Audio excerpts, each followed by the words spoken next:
Hello guys, welcome back to channel. आज मेरे pro music Bhojpuri channel से मेरा गाना रिलीज हुआ है रक्षाबंधन का। तो आप लोग जाए सर्च करें प्रो म्यूजिक चैनल और सुने। तो आज आप लोग को थोड़ा सुना देते हैं।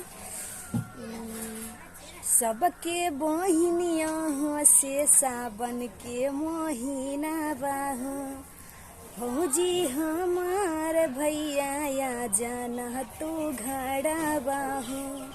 सबके बहिनिया से सावन के महीना बाहो, भौजी हमार भैया या जाना तू घड़ा बाहो।